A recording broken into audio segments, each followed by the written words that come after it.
Aku masih mengingat dengan sangat jelas bagaimana sinar mentari sore menyorot halaman rumah itu ketika kami tiba. Sebuah rumah tua, berdinding putih yang telah memudar kekuningan, berdiri di ujung jalan kecil yang sepi dan hampir tak pernah dilalui kendaraan. Tidak ada pagar, hanya sebuah gerbang kayu tua yang berderit pelan setiap kali disentuh angin. Aku bersama Intan, Dini dan Irma berdiri di depan rumah itu sambil membawa koper dan dus-dus kecil berisi barang-barang kami. Kami memutuskan untuk menyewa rumah ini karena letaknya cukup dekat dengan kampus dan selain karena harga sewanya yang murah. Yang paling penting, kami bisa tinggal bersama sehingga bisa membagi biaya serta menikmati kebebasan tanpa pengawasan orang tua. Kesan pertama rumah itu tak begitu buruk. Aku ingat benar bahwa Intan sempat berkomentar bahwa rumah ini terasa seperti rumah zaman Belanda, sembari menunjuk pada langit-langit tinggi dan jendela-jendela besar dengan kusen kayu yang sudah mulai lapuk. Aku hanya tersenyum menanggapinya. Namun dalam diam, aku sudah merasa ada sesuatu yang tidak biasa. Ada hawa dingin yang seolah menyelusup ke dalam pori-pori kulitku. Dan saat pertama kali aku melangkah ke dalam, bukan karena suhu udara, tetapi lebih seperti perasaan ditatap oleh mata yang tak tampak. Kami membuka pintu depan dengan kunci yang diberikan pemilik rumah. Suaranya berderit panjang, seakan enggan dibuka. Bau debu langsung menyeruak, menyambut kami seperti pelukan dingin yang basah. Lorong depan rumah itu panjang, gelap meski sinar matahari masih terang. Di sisi kanan terdapat ruang tamu yang kosong, kecuali sebuah kursi goyang tua. Di sisi kiri, terdapat ruang makan yang menyatu dengan dapur yang terlihat sangat jarang digunakan. Langit-langit rumah itu tinggi, menambah kesan sunyi dan menggema setiap langkah kami.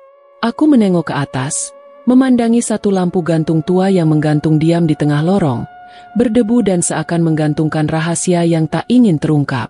Kami pun membagi kamar. Aku memilih kamar di ujung lorong bersama Dini.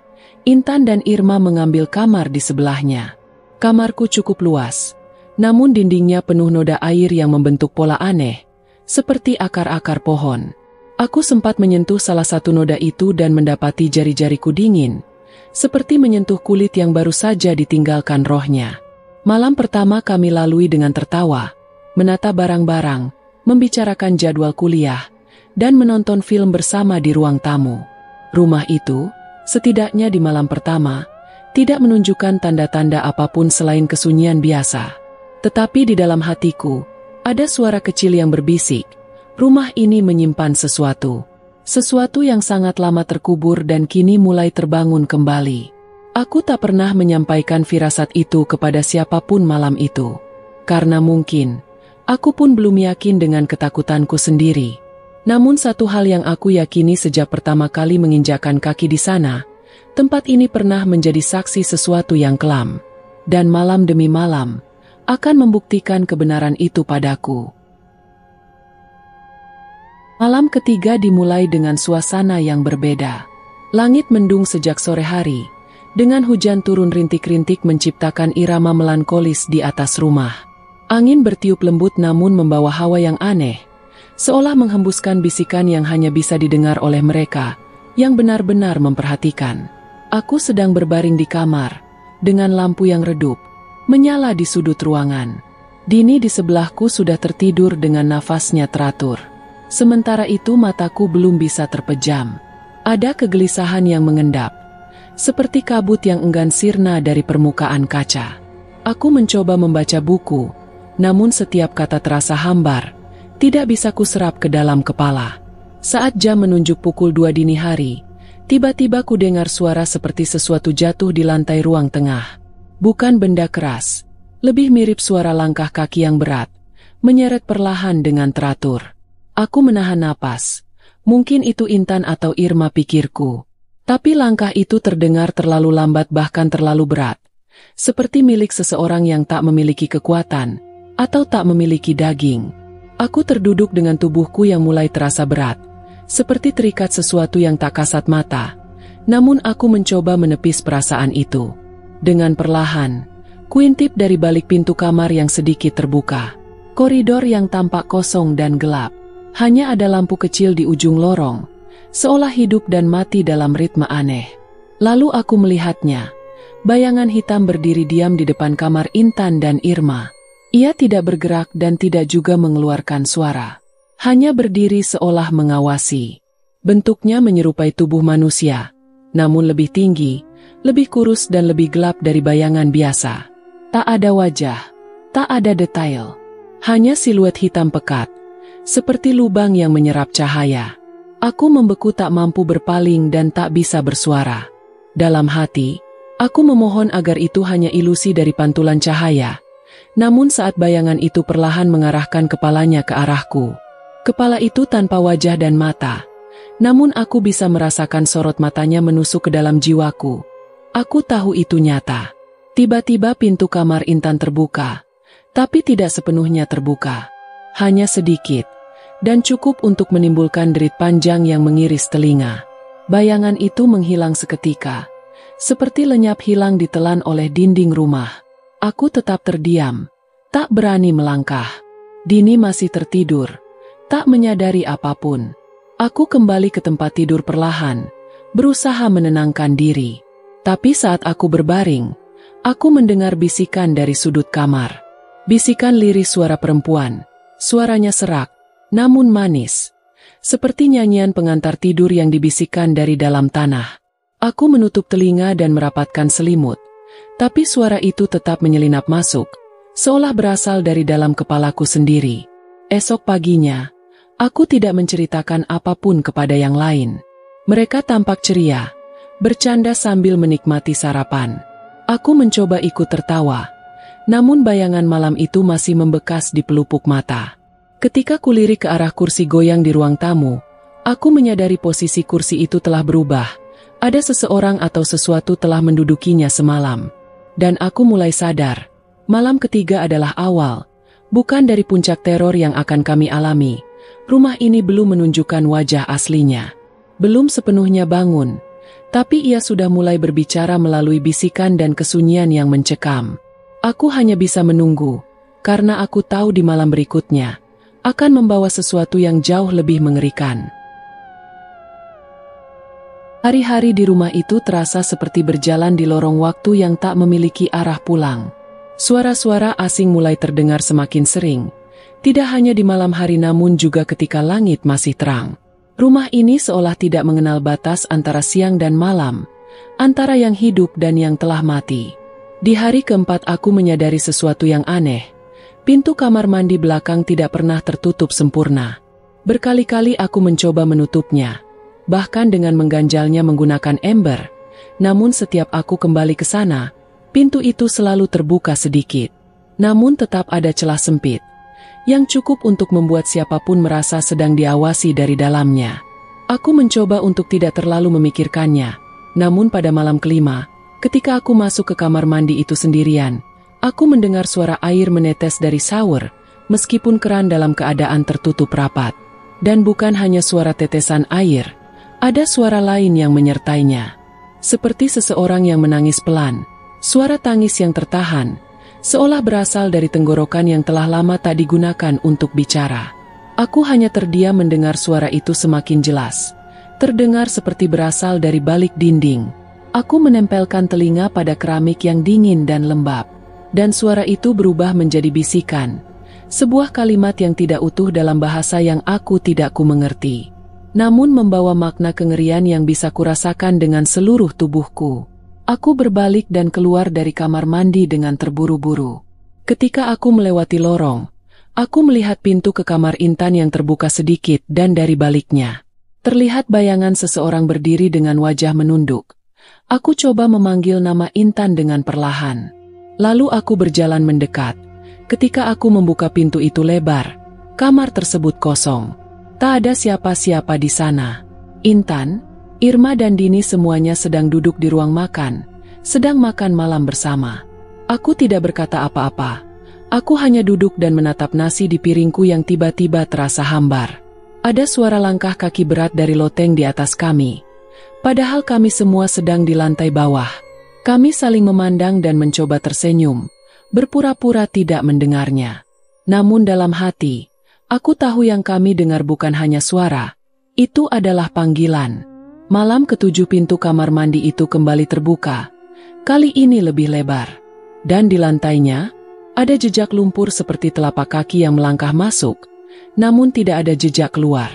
Aku menyusuri jejak itu, yang mengarah ke dapur. Dan di sana, di sudut yang paling gelap, aku melihat sebuah pintu kecil yang sebelumnya tidak pernah kami sadari. Pintu itu terbuat dari kayu tua, dengan engsel berkarat, nyaris menyatu dengan dinding. Tidak ada gagang pintu, hanya sebuah lubang kunci berbentuk aneh. Aku coba menyentuhnya dan merasakan hawa dingin, basah dan berdenyut pelan seperti nadi makhluk hidup. Aku merasa seperti menyentuh sesuatu yang sedang tidur, atau mungkin sedang pura-pura tidur. Aku tidak membukanya malam itu. Namun sejak saat itu, mimpi buruk mulai menghantuiku setiap malam. Dalam mimpi itu aku berdiri di depan pintu tersebut, dan dari dalamnya terdengar suara yang memanggil namaku dengan nada penuh kasih, seolah dari ibu yang telah lama meninggal atau dari anak kecil yang kesepian. Suara itu selalu berkata hal yang sama, memintaku untuk membuka pintu tersebut. Setiap kali aku terbangun, aku menemukan jejak lumpur baru, yang selalu mengarah ke pintu kecil di dapur. Dan pintu kamar mandi belakang kembali terbuka, menganga seperti mulut yang tak pernah kenyang. Aku mulai menyadari satu hal yang menakutkan. Rumah ini tidak hanya dihuni oleh sosok gaib. Rumah ini hidup dan sedang mengamati kami berempat. Dan perlahan-lahan ia mulai membuka pintu-pintunya. Pintu yang seharusnya tetap tertutup selamanya. Langit malam itu hitam pekat tanpa bintang. Angin berhenti bertiup sejak sore, seolah dunia sedang menahan napas untuk sesuatu yang akan segera tiba. Rumah itu menjadi terlalu sunyi, terlalu diam seperti sedang bersiap untuk membuka lembaran kelam dari masa lalunya. Aku terbangun pukul 2 dini hari, tidak oleh suara, bukan pula oleh mimpi buruk, melainkan oleh rasa dingin yang merayap dari dalam tubuh. Keringat dingin membasahi pelipisku, padahal udara di kamar begitu menusuk hingga jari-jariku terasa mati rasa. Dini tertidur di kasurnya, namun tubuhnya terlihat gelisah seperti orang yang bermimpi buruk. Dari bibirnya terdengar ucapan samar, seperti sedang berbicara dengan sesuatu yang tidak terlihat. Aku bangkit perlahan melangkah ke lorong dengan langkah berat. Setiap sudut rumah tampak berbeda malam itu. Dinding yang biasanya polos kini tampak bergetar halus, seolah sedang bernapas. Lantai kayu berderit meskipun aku berjalan sangat pelan. Lampu gantung di atas ruang tengah bergoyang pelan, padahal tidak ada angin. Saat aku berdiri di depan dapur, pintu kecil itu terbuka. Bukan hanya retak atau terbuka sedikit, pintu itu benar-benar terbuka lebar, menampilkan lorong sempit dan gelap yang menurun ke bawah tanah. Tidak ada cahaya sama sekali, namun dari kedalaman lorong itu, muncul aroma yang sangat kuat, bau tanah basah dari darah lama, dan dupa terbakar yang menyengat. Langkahku bergerak sendiri. Aku tidak ingin turun tapi tubuhku seolah digerakkan oleh sesuatu yang lebih besar dari diriku. Setiap langkahku menuruni tangga itu terdengar seperti dentuman palu ke dalam liang kubur. Dinding di sisi lorong mulai dipenuhi dengan ukiran aneh, yang tampak berdenyut perlahan, seperti kulit yang hidup. Di kanan kiri aku melihat noda merah tua yang sudah mengering, dan beberapa masih tampak segar, mengalir perlahan seperti baru ditumpahkan. Lorong itu berujung pada sebuah ruangan kecil, dengan lantai tanah dan dinding batu. Di tengah ruangan itu ada lingkaran besar yang digambar dengan darah. Di dalamnya, tergeletak sesajen yang sudah membusuk, sebuah kepala kambing, bunga kenanga dan boneka jerami yang diikat dengan rambut manusia. Di sisi lingkaran, terdapat 4 lilin hitam yang menyala padahal tak ada api yang terlihat. Dan di balik lingkaran itu berdiri mereka, 4 sosok. Mereka tinggi kurus, tubuhnya dibalut kain putih lusuh seperti kafan, namun wajah mereka terbuka namun bukan wajah manusia, melainkan kulit yang terkelupas, mata yang melotot, dan senyum lebar yang dipenuhi gigi tajam dan panjang. Mereka tidak bergerak dan hanya menatapku. Namun dari tatapan itu aku tahu mereka lapar. Aku memutar tubuh dan coba berlari, tetapi lorong di belakangku telah berubah. Tak lagi menanjak ke atas, melainkan bercabang menjadi 3 arah gelap yang semua terlihat sama. Aku terjebak dan coba berteriak, namun tak ada suara yang keluar dari mulutku. Lalu tiba-tiba tangan-tangan dingin itu menyentuh bahuku dari belakang, Aku tak berani menoleh dan nafasku mulai sesak. Giliranmu, bisik mereka serempak. Seperti satu suara dalam 4 tubuh. Aku memejamkan mata dan semuanya menjadi hitam. Aku lantas terbangun di kamarku dalam posisi terduduk. Napasku masih terasa sesak dengan tubuh yang gemetar. Ketika aku menoleh, ketiga temanku berdiri di sampingku dengan wajah pucat. Mata mereka kosong, mulut mereka terbuka, namun tak bersuara. Dan di dinding kamarku, seseorang atau sesuatu telah menuliskan kalimat dengan darah, 13 malam telah dibayar. Tapi belum cukup. Aku tak tahu apa maksudnya. Apakah kami masih hidup atau hanya tubuh yang tersisa tanpa? Tapi yang pasti malam ke-13 bukan akhir dari semuanya, melainkan hanya permulaan dari siklus yang jauh lebih gelap. Dan rumah itu kini telah bangkit sepenuhnya. Aku memaksa tubuhku bangkit pagi itu. Setelah malam ke-13 yang membuat seluruh kesadaranku runtuh, aku dan teman-temanku duduk di ruang tengah. Kami tidak berbicara, kami tidak bertanya. Kami hanya tahu satu hal, bahwa kami harus pergi pagi itu juga. Namun rumah ini seolah memiliki pikirannya sendiri. Langkah pertama untuk pergi adalah mengemasi barang, tapi setiap kali aku mencoba memasukkan pakaian ke dalam tas, tas itu akan kosong kembali ketika aku menutup dan membukanya lagi. Irma mulai menangis saat melihat tasnya penuh darah. Dini menjerit karena semua bajunya berubah menjadi kain kafan yang basah. Lalu Intan dia membeku. Ia tidak lagi mengenali wajahnya sendiri di cermin. Kami sepakat untuk meninggalkan semua barang. Bahkan jika harus lari hanya dengan pakaian di badan, kami pun rela. Tapi ketika kami membuka pintu depan, tidak ada yang bisa menjelaskan apa yang kami lihat. Halaman depan tidak lagi seperti biasanya. Tidak ada pohon belimbing atau pagar kayu. Bahkan tidak ada langit. Yang ada hanyalah tanah lapang berwarna merah gelap, diselimuti kabut tebal dan suara-suara bisikan yang seperti keluar dari tanah. Rumah ini tidak lagi berada di dunia yang sama. Kami telah masuk ke dimensi lain, dimensi yang menjadi milik mereka. Aku mencoba berteriak memanggil nama Tuhan, berdoa sepenuh hati, namun suaraku lenyap di telan udara. Udara yang kini berbau busuk seperti bangkai dan dupa terbakar. Kulitku mulai terasa gatal, dan ketika kulihat tanganku, urat-uratku terlihat menonjol, berwarna kehitaman, seperti akar pohon yang membusuk. Kami menutup pintu, dan dalam diam kami mundur. Tapi rumah ini tidak berhenti bermain-main dengan kami.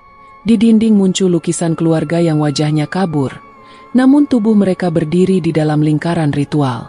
Di lantai kamar mandi, muncul bekas tangan kecil seperti milik anak-anak. Di bawah tempat tidurku, kutemukan boneka bayi yang kepalanya terbalik dan menangis. Malam pun tiba tanpa senja. Langit berganti menjadi gelap tanpa ada matahari yang turun. Rumah menjadi dingin, lebih dingin dari sebelumnya. Lilin-lilin muncul di setiap sudut rumah, menyala dengan nyala biru, dan bau darah kembali memenuhi udara. Lalu terdengar suara langkah kaki, suara yang muncul dari dalam dinding dan dari bawah lantai. Seakan seluruh rumah menjadi tubuh yang hidup dan penuh suara napas. Kami berkumpul di ruang tengah, berpegangan tangan. Kami tak berani tidur, tak berani duduk terlalu jauh dari satu sama lain. Dan akhirnya mereka datang, dari dapur, dari loteng, dari kamar mandi. Sosok-sosok itu muncul, tinggi dan kurus, mata hitam besar, tubuh dibalut kain putih, tangan panjang yang jari-jarinya menyerupai cakar. Mereka tidak berjalan. Mereka meluncur seperti bayangan di atas lantai. Mereka pun tidak bicara. Tapi dari dalam kepala kami, suara mereka terdengar. Tinggallah seperti mereka. Sebelum kalian. Kami menangis. Kami berteriak dan memohon. Tapi suara mereka memenuhi seluruh pikiran kami. Setiap bisikannya menghancurkan mental. Membuat kami melihat bayangan wajah-wajah asing.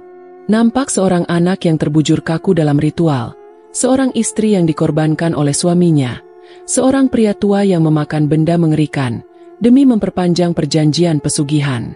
Dan yang paling mengerikan adalah wajah kami sendiri yang muncul di ujung kilas balik itu. Aku melihat diriku sendiri berdiri di tengah lingkaran darah, dengan tatapan kosong, bibir tersenyum seperti boneka yang telah rusak, dan mulutku berbisik, "Giliranku." Irma pingsan, Intan muntah darah, Dini menjerit hingga suaranya serak dan akhirnya tak mampu bicara, dan aku hanya bisa duduk dan menggigil. Esok paginya, kami terbangun di luar rumah, di jalan aspal, tepat di depan pagar yang selama ini kami lihat setiap hari. Rumah itu kembali tampak normal. Pohon belimbing berdiri kokoh, dan suara burung terdengar sayup dari kejauhan. Tapi rumah itu kini kosong. Benarkah? Saat kami menoleh terakhir kali sebelum pergi, tirai kamar lantai 2 bergoyang pelan. Dan di baliknya, terlihat siluet 4 sosok berdiri berjajar dengan senyum lebar yang tampak jelas meski tak ada cahaya. Kami pergi dan tak pernah kembali. Namun sejak malam itu, hidup kami tidak pernah sama. Kadang aku masih mendengar bisikan mereka di dalam mimpiku. Lalu aku melihat bayangan yang tak seharusnya ada di cermin. Aku merasa rumah itu masih memanggilku. Dan lebih buruk lagi, aku tak yakin apakah kami benar-benar berhasil keluar dari sana, atau hanya berpindah ke ilusi yang lain.